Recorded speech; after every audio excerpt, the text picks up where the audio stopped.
ഇരുളുള്ള ഹൃദയത്തിനൊരു കീറുവെള്ളി വെളിച്ചം പകർന്നൊരു അറിവു പെറ്റു.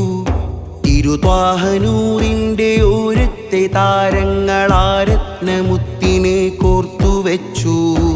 ഇരുളുള്ള ഹൃദയത്തിനൊരു കീറുവെള്ളി വെളിച്ചം പകർന്നൊരു അറിവു പെറ്റു. തിരുത്വാഹനൂറിൻ്റെ ഓരത്തെ താരങ്ങളാരത്നമുത്തിനെ കോർത്തുവെച്ചു. മഖ്ദൂം മലബാറിലങ്ങോളം ഇങ്ങോളം വിത്തു വിതച്ചെന്ന് കതിരു തന്നു. മലയാള നാടിൻ്റെ വാനം ജ്വലിപ്പിച്ച് അബ്ദുൽ ബാരി ഉസ്താദോര് വന്നു. മഖ്ദൂം മലബാർ